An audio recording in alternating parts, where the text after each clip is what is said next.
Muy buenas noches, una alegría poder estar aquí nuevamente ofreciendo este espacio, este tiempo para reflexionar en temas tan importantes como son las raíces del adventismo. Y como estamos siguiendo, ¿no?, la temática, hemos elegido el santuario. Y por eso, gracias a Dios, hoy vamos a tener una excelente exposición de parte del pastor Leandro Velardo, a quien agradecemos por su tiempo, ¿no?, por su investigación que va a compartir con nosotros. Agradecidos, ¿no?, a Canal 2, muchísimas gracias también por estar con nosotros, siempre acompañando, y a cada uno de ustedes, ¿no?, que hacen posible que podamos tener este momento para reflexionar. Así que, para dar inicio, quiero hacer una oración y luego Alex sigue con la conducción del programa. Oremos. Querido Padre que estás en los cielos, te damos gracias porque nos podemos reunir nuevamente, Señor, aquí en el Centro de Investigación para poder disfrutar de una investigación, de una presentación de parte del pastor Velardo, y queremos pedirte que lo llenes de sabiduría, que lo acompañes, que nosotros podamos entender, al igual que todos aquellos que van a estar, Señor, mirando luego la programación. Queremos agradecer y pedir la presencia de tu Espíritu Santo en el nombre de Jesús. Amén.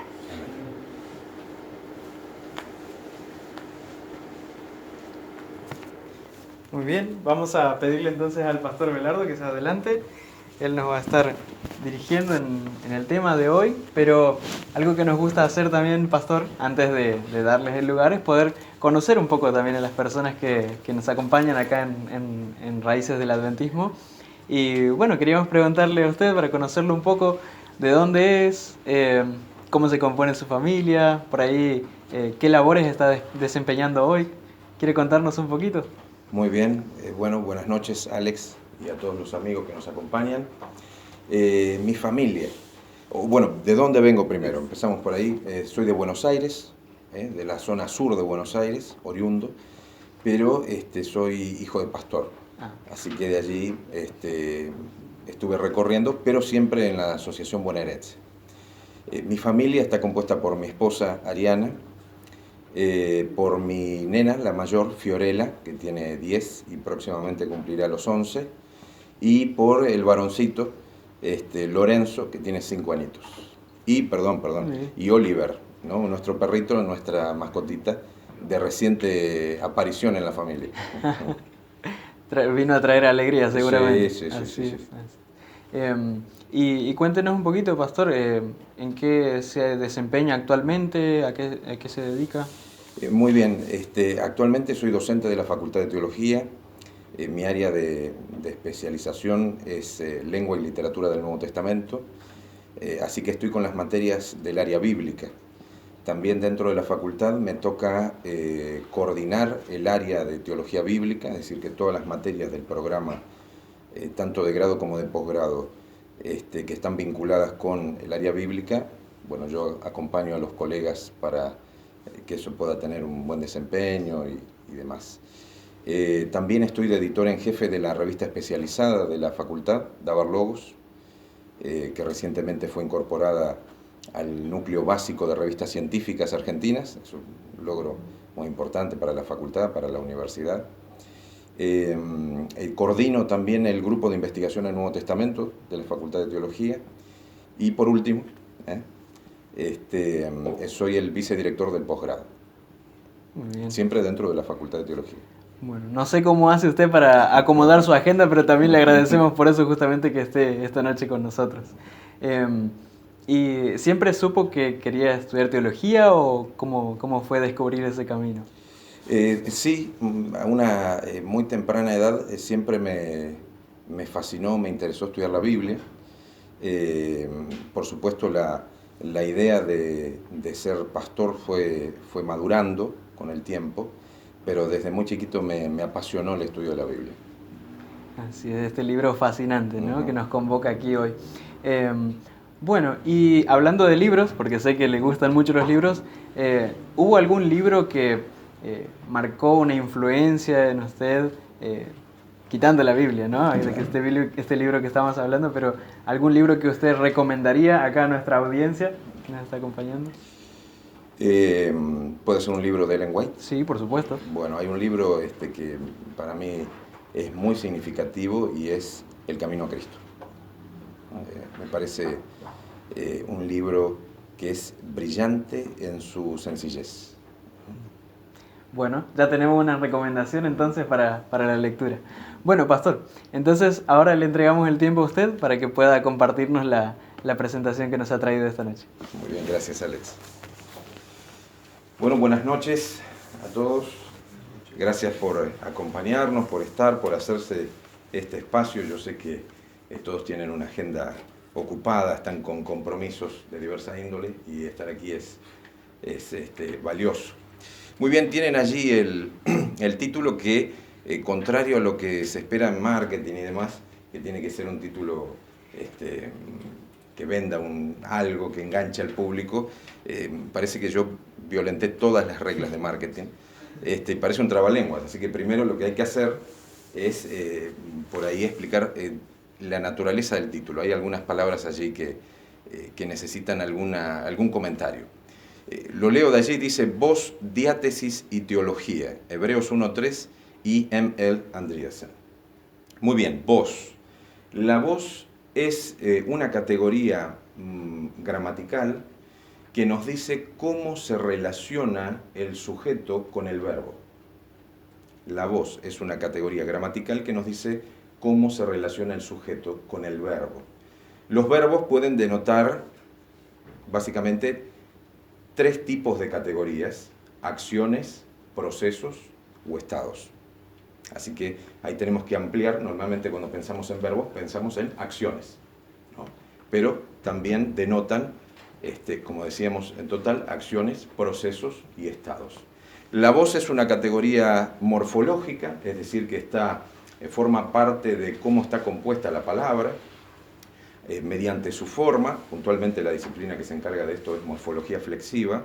Mediante la forma sabemos si está en voz activa, en voz pasiva, y a partir de esa información y de otros elementos como el tipo de verbo que se utiliza y el contexto literario próximo, podemos identificar de qué tipo de acción se está hablando, qué se está describiendo.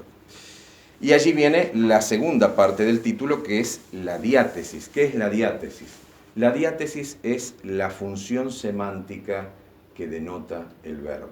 Ya vamos a ver un ejemplo para que esto quede más claro. Tenemos la voz, entonces, que es una categoría morfológica, y tenemos la diátesis, que es una categoría semántica. Después la teología, por supuesto, nuestra reflexión acerca de Dios respecto de lo que indica el subtítulo de esta presentación, ¿no? Hay un dato allí en Hebreos 1.3 que un teólogo adventista de renombre, particularmente en la década del 40 y del 50, fue su momento más destacado en la reflexión teológica adventista, utilizó para exponer una determinada lectura y una determinada comprensión acerca de la naturaleza de Cristo, ¿sí? Así que bueno, ahí tenemos el título explicado. ¿Cómo nace esta presentación? Que de paso, hablando con cariño, sería un boceto a mano alzada todavía, ¿no? Está en proceso. ¿Cómo nace esta investigación? Bueno, estaba leyendo el comentario a Hebreos que escribió Andreasen y combinaba allí dos cuestiones. Primero, mi interés profesional en el Nuevo Testamento y también confesional, ¿no? Porque uno considera que el Nuevo Testamento es la palabra de Dios. Así que es un comentario de un libro del Nuevo Testamento, de Hebreos. Y por otro lado, mi interés, casi como un hobby, me animaría a decir muy humildemente, especialmente en este contexto, sobre historia denominacional, ¿no? Sobre la historia del adventismo. Así que dije, ¿por qué no revisar este clásico? Y empecé esa tarea, ¿no? Tengo aquí mi copia de la biblioteca, y empecé a leerlo y a tomar nota de aquellas cosas que me llamaban la atención. Como pueden ver, allí no llegué muy lejos. La primera nota significativa la encontré, y que es la reflexión de esta noche, la encontré en Hebreos 1.3, ¿sí?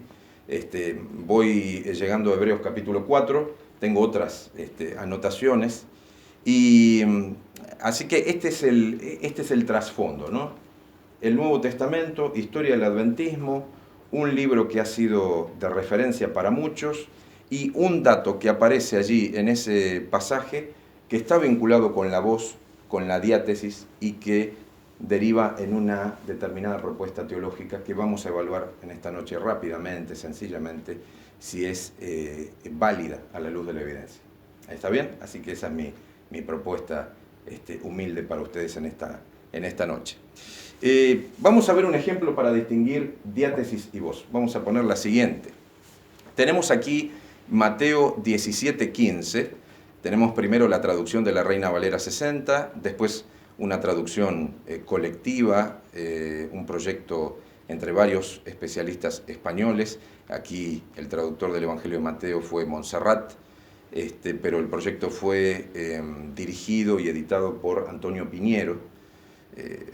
Es un proyecto de reciente aparición que oferta una traducción anotada desde el punto de vista del método histórico crítico del Nuevo Testamento. Y luego tenemos el texto griego de Mateo 17:15. Y entonces, si ustedes notan allí, está subrayado, cae en el primero y después se tira. ¿Lo notan allí? No sé si se llega a distinguir.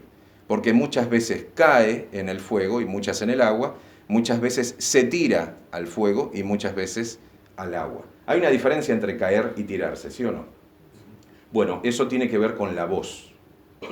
Y lo que encontramos allí es que, en términos generales, la voz y la diátesis, es decir, la forma, la conjugación del verbo y la función semántica de ese verbo, en cuanto a la voz, tienen relación.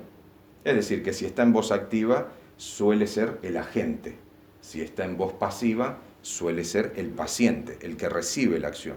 Si está en voz activa y es el agente, es el que realiza la acción. Suele haber una correspondencia en términos generales bastante directa. Pero tenemos ocasiones donde la voz y la función semántica, la diátesis, no se corresponden. Y aquí tenemos un ejemplo del Nuevo Testamento. El verbo allí es pipto en griego, el equivalente nuestro en castellano de caer, y como se dan cuenta, para aquellos de los que están aquí que ya vieron griego, lo tenemos en voz activa. Y entonces la pregunta es, si está en voz activa, ¿qué hacer con un verbo que indica que uno padece la situación? Porque caer no es algo que yo genero, tirarme es algo que yo hago. Y entonces es muy interesante porque si bien el verbo está en voz activa, por el tipo de verbo que es, la diátesis, la función semántica del sujeto, cómo se relaciona el sujeto con la idea verbal, es voz pasiva. El sujeto no realiza la acción, el sujeto padece la acción, por más que el verbo esté en voz activa. Y entonces la traducción que oferta la Reina Valera 60 y la amplísima mayoría de las versiones bíblicas modernas es correcta. La forma correcta es porque muchas veces cae. Allí el muchacho, el contexto de este pasaje es el muchacho que solemos identificar como el muchacho lunático, que si leemos la narrativa bíblica vemos que estaba poseído. Jesús echa fuera, expulsa a un demonio. Padece la acción. Él cae en el fuego y en el agua. Él no se tira al fuego, no ejerce su voluntad, no es el sujeto agente, sino que es el sujeto paciente, ¿no? Y entonces allí abajo dice, la función semántica del sujeto es paciente, experimentador, ¿no? Esas son las categorías semánticas. Él padece, él experimenta lo que denota el verbo, no lo genera, no es el agente, no es el autor, ¿no? Así que la traducción que oferta esta traducción que aparece allí en segundo lugar, esta traducción al castellano, no hace justicia al tipo de verbo que se emplea. Sí, está en voz activa, pero denota una idea pasiva. Así que no es que el muchacho se tira, sino que el muchacho cae, experimenta la acción, padece la acción, no la ejecuta, no la genera. No es el sujeto agente. Interesante, ¿no? Muy bien.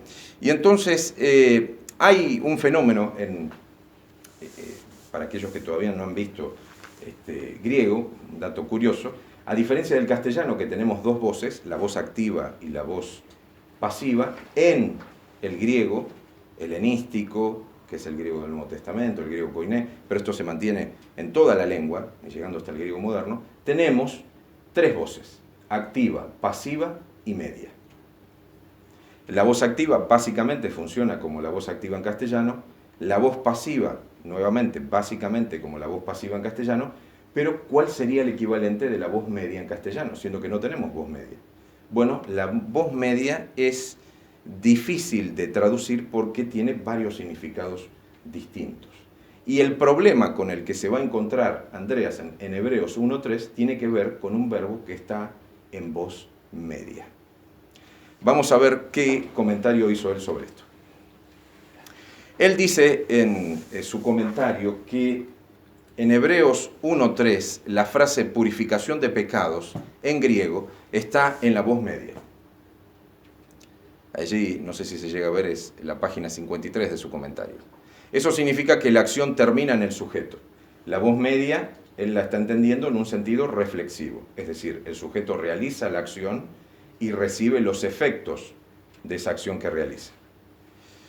Sigue diciendo, esto significa ante todo y refiere a algo que sucede sobre él mismo, sobre Jesús. El que hace la purificación de los pecados allí en Hebreos es Jesús.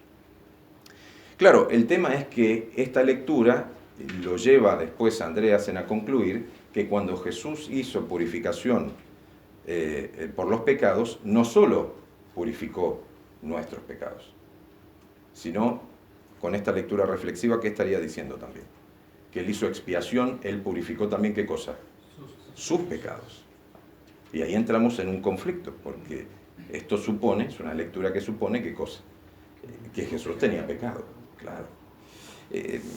Vamos a desarrollar esto un poquito más y vamos a poner la siguiente diapositiva. Yo tengo aquí la versión en castellano del libro que aparece allí citado. Aquí lo tengo. Y es Roy Adams, en castellano, La naturaleza de Cristo. Está al igual la primera parte del título en inglés, el subtítulo cambia en castellano, dice su relación con el pecado, la justicia y la perfección. Este es un clásico, ya tiene varios años, sin duda está aquí en la biblioteca si alguno después lo quiere leer. Y en la página 49 él señala lo siguiente, ¿no? Dice, quizás en ningún otro lugar Andreasen bosquejó su posición sobre la expiación más claramente que en su comentario al libro de Hebreos. Y quizá el texto cardinal que proveyó la base para su pensamiento en este asunto fue, sorprendentemente, Hebreos 1.3. Así que es un texto fundamental para la propuesta teológica de Andreasen.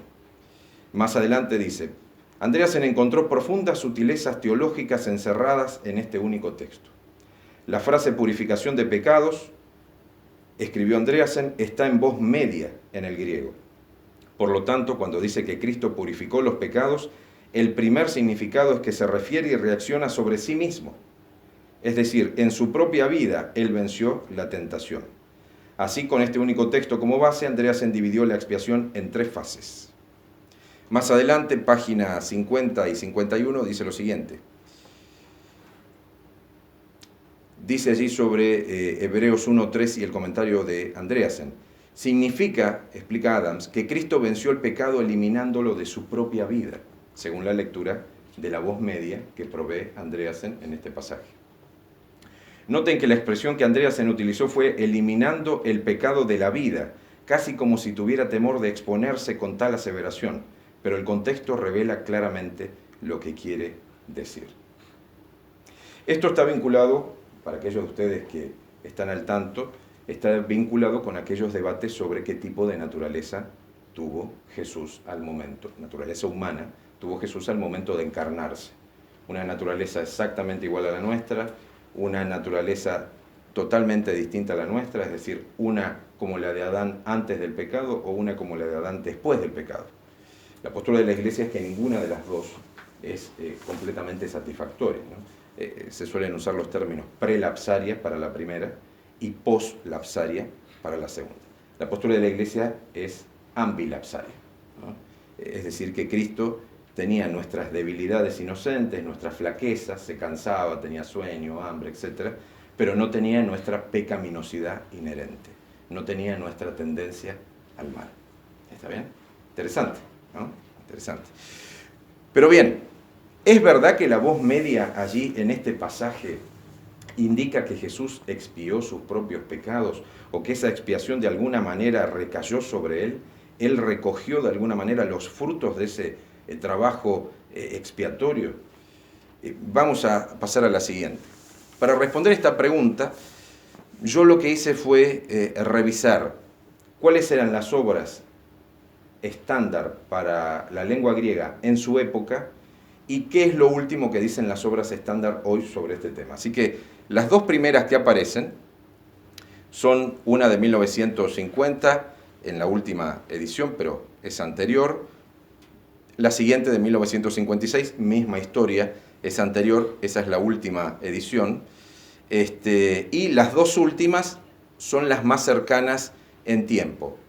La anteúltima 2019 y la última del 2020. Estas son obras de referencia obligatoria para la gramática griega. Muy interesante. Y entonces lo que empezamos a detectar cuando consultamos estas obras de referencia es que nadie explica la voz media como una acción reflexiva. Es decir, el valor nuclear de la voz media en griego no es una acción que inicia el sujeto y cuyos resultados recaen sobre él. Esa es una definición reduccionista, parcial, que no hace justicia a cómo funciona el sistema verbal del griego antiguo. ¿Y esto por qué es importante? Bueno, es importante porque sobre este dato gramatical Andreasen montó todo un concepto teológico. Dividió la expiación en 3 fases y creó toda una soteriología y una explicación del proceso y de la doctrina de la salvación diferente sobre la voz de un verbo. Muy interesante esto. Y entonces hay que revisar qué es lo que nos dice la voz media en ese contexto. Lo que vemos en las obras de sus días, las dos primeras, es que en el caso de la primera va a decir que ya en el periodo del griego del Nuevo Testamento, llamado koiné también, el griego común o griego helenístico, la voz media no tenía directamente sentido reflexivo. Este es un fenómeno que se daba en griego clásico, pero que para el griego helenístico, el griego koiné, el sentido reflexivo estaba ausente. Es una lectura más bien radical. La siguiente, lo que dice es, cuando en griego clásico y helenístico se quiere hablar de una idea reflexiva, lo que se va a usar es un verbo en voz activa con un pronombre reflexivo. Un pronombre reflexivo sería a sí mismo en castellano. Las últimas, las más recientes, van a decir, por ejemplo, la gramática de griego clásico de Cambridge, va a decir que la idea reflexiva se da solo en verbos de cuidado personal o de aseo personal. Es un tipo de verbos como, por ejemplo, lavarse. Lavarse, noten en castellano, indica una acción que yo realizo y cuyos efectos recaen sobre mí. Afeitarse, yo me afeito. Realizo la acción de afeitar y ¿quién recibe esa acción? Los resultados, yo mismo, ¿no? Bañarse. Todos estos verbos son verbos de aseo personal o verbos de cuidado personal. Es decir, que el uso reflexivo, va a decir esta gramática, de la voz media está circunscripto, delimitado, solo a verbos de cuidado personal de aseo. El verbo que aparece en Hebreos 1.3 no es un verbo de aseo, no es un verbo de cuidado personal. Por lo tanto, la voz media no denota allí ¿qué cosa? Sentido reflexivo. Ya la lectura de Andreasen, con esta evidencia, queda desarticulada. Y la última va a decir que la interpretación de una forma media está condicionada de manera crucial por la semántica del verbo y por el contexto. No basta solo ver la morfología, la forma de la palabrita, hay que también ver el contexto y el tipo de verbo que se usa. Por ejemplo, si no es un verbo de aseo o un verbo de cuidado personal, no tiene sentido reflexivo, por más que esté en voz media. Siguiente. Estas son, las que mostré antes, son gramáticas de griego clásico que eran de referencia, tanto en su época como en nuestra época, ¿no? Aquí hacemos el mismo ejercicio, pero nos circunscribimos a gramáticas del Nuevo Testamento. En la primera, las primeras dos son de la época de Andreasen, es decir que esto que estoy planteando y que estamos viendo juntos no es el fruto de investigaciones recientes, sino que esto ya se sabía en la época en la que Andreasen escribió su comentario a Hebreos. Cuando vemos la primera, que es de 1908, la de James Moulton, él dice que la voz media se describe de manera errada como reflexiva, pero que ese no es su valor natural. Archibald Robertson, otra gramática de referencia en aquella época, va a decir que la única diferencia entre la voz activa y la voz media es que la voz media coloca especial atención sobre el sujeto. Y aquí ya vamos adelantando parte de la conclusión. ¿Por qué el autor de Hebreos usó la voz media en lugar de usar la voz activa? La voz activa enfatiza la acción. La voz media pone el foco, el énfasis en el sujeto, en el que realiza la acción. En este caso, en Hebreos 1.3, ¿quién sería? Cristo. Esa es la razón por la cual el autor de Hebreos usa la voz media, para poner el foco en Jesús. Interesante. Entonces, si hubiera usado la forma activa, hubiera puesto el foco en la expiación, pero le está poniendo el foco en quién realiza la expiación, Jesucristo. ¿No? ¿Por qué? Porque recordemos que uno de los temas de Hebreos es Cristo es mejor que todo. Sacerdotes, esto, lo otro, los ángeles. Cristo es mejor, Cristo es mejor, Cristo es mejor. El centro de la epístola es Cristo. Así que arranca, fiel a su tesis, a su argumento principal, con enfatizando quién es el que realiza la expiación, por qué la expiación cumple la función que cumple, por qué tiene ese poder salvífico, redentor, vindicativo, etcétera, etcétera. Porque Cristo es quien la realiza. ¿No? Interesante. Muy bien, si vamos a las dos últimas, vamos a encontrar exactamente lo mismo. En el caso de la primera, la que tiene allí tapa celeste, vamos a ver que dice que algunas gramáticas en ocasiones hablan de la voz media como que tiene un sentido reflexivo, pero esto no es, podría ser verdad en algún periodo del griego más antiguo, ¿no? Este es el contexto de esa cita, en una etapa más primigenia de la lengua, pero ciertamente ese no es el valor primario en el uso del Nuevo Testamento, el sentido reflexivo, porque para este tiempo ya estamos circunscriptos a ciertos tipos de verbos, y cuando no tenemos esos verbos no tenemos sentido reflexivo, por más que la forma del verbo sea voz media. Y la última va a decir exactamente lo mismo. Muy bien, así que en base a eso yo tengo una serie de puntos aquí que quisiera señalar como objeción a esta comprensión que hace Andreasen.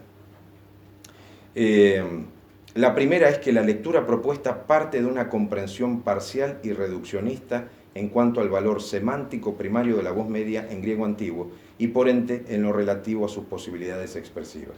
Es decir, él hace una lectura mecanicista de la voz media en griego que no hace justicia a la evidencia disponible, a cómo funciona la voz media en griego helenístico. Así que ahí tenemos el primer problema.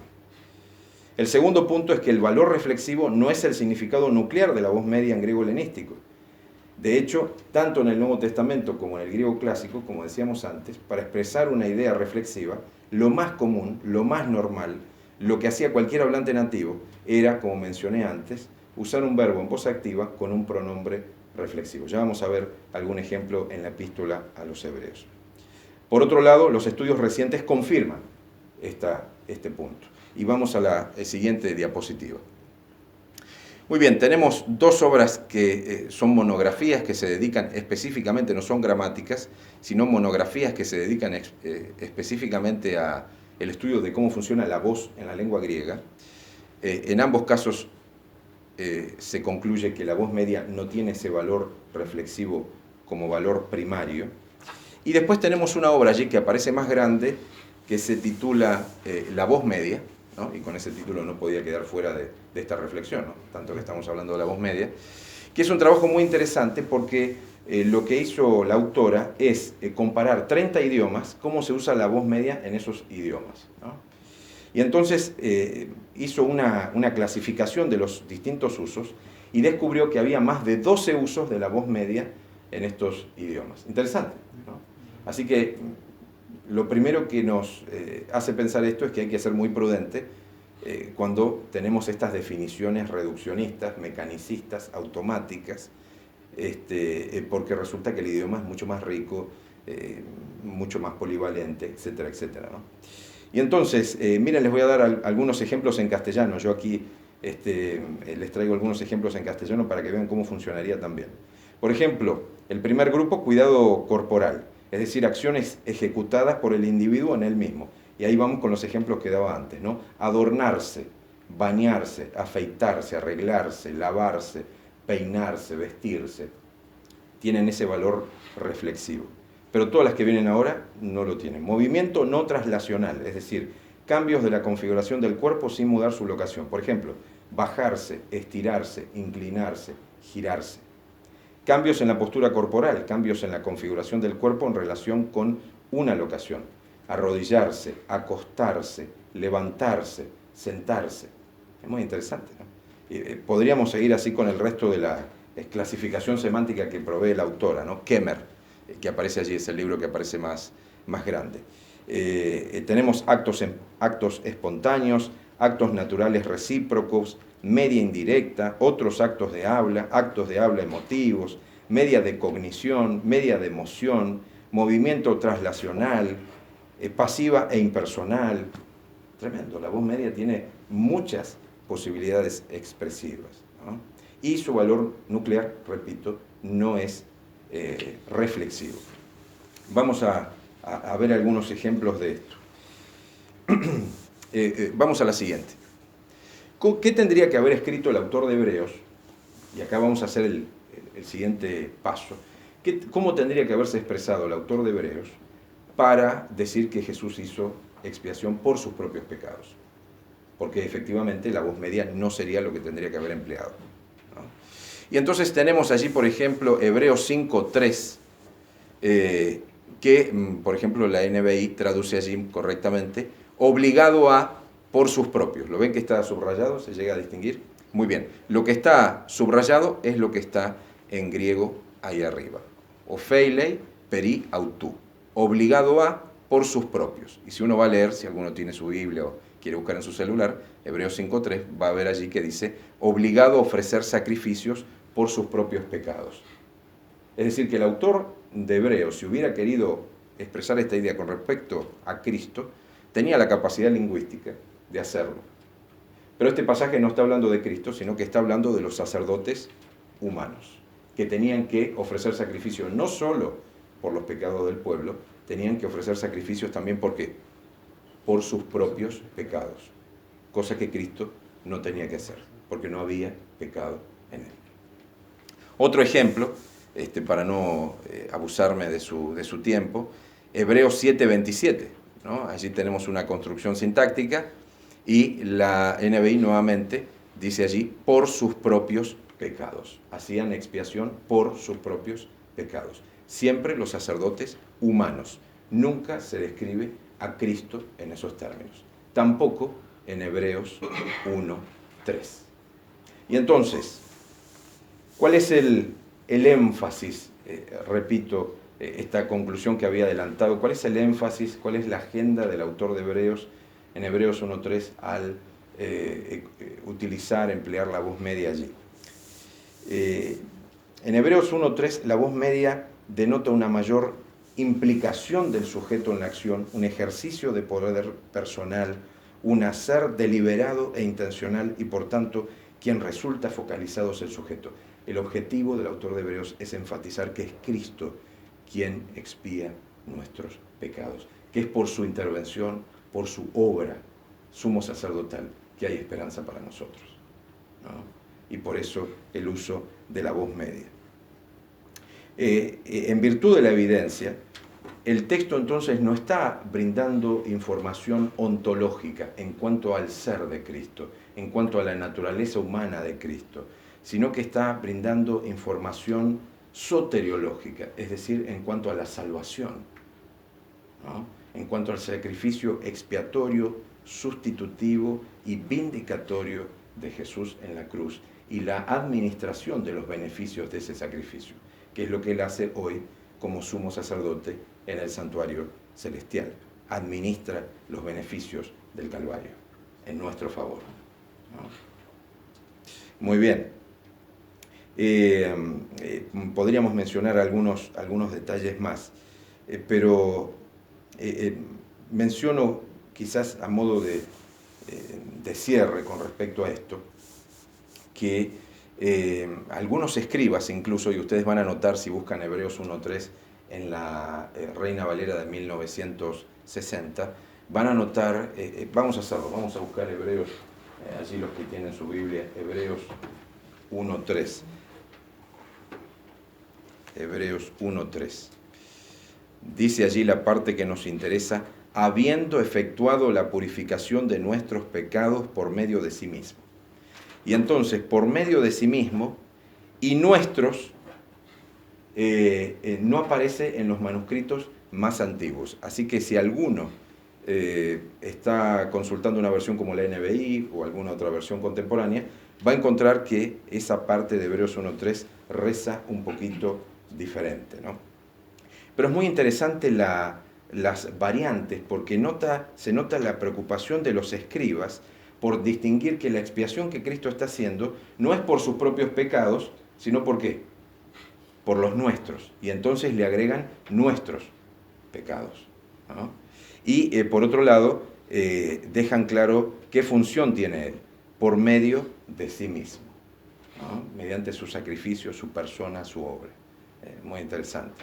Así que a la luz de la evidencia disponible, la lectura que pretende hacer Andreasen de Hebreos 1.3 en relación con las tres fases de expiación, en relación con la naturaleza de Cristo, no se puede sostener a la luz del texto griego.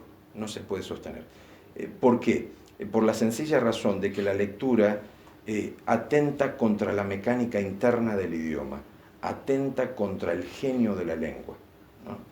Atenta contra el genio de la lengua.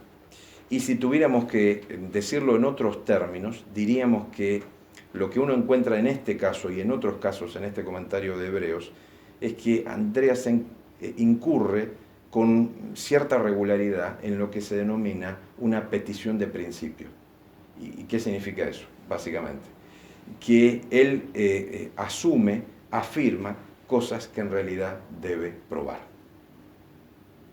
Afirma, asume cuestiones, conceptos que él en realidad debe probar, ¿no? Así que llego hasta aquí con mi humilde reflexión sobre este libro interesante y vuelvo a decir, este es un trabajo en proceso que espero, Dios mediante, en algún momento vea la luz, ¿no? Así que tengo la esperanza. Bueno, muchas gracias por su atención.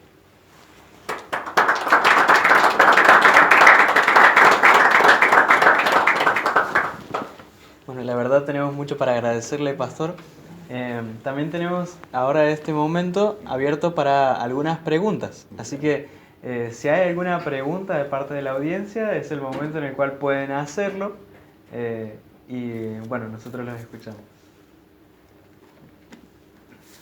¿Por qué libro recomendaría para una persona que quiere empezar a leer sobre la naturaleza de Cristo, su divinidad y bueno, todos estos temas relacionados con lo que vimos recién en el momento? Bueno, un buen material es este de Roy Adams, ¿no? Es un libro sencillo, da un marco al debate, presenta los principales argumentos a favor, en contra, y va desarrollando un poquito las implicaciones teológicas, es decir, cada postura que uno toma tiene ciertas ramificaciones, implicaciones, ¿no? Nos hace entender la salvación de una manera o de otra, la justificación de una manera o de la otra, la santificación de una manera o de la otra. No es gratuito, ¿no? Todo tiene sus consecuencias. Y entonces él desarrolla muy bien, me parece, es una lectura accesible e informada sobre el tema, como para introducirnos en la materia, ¿no?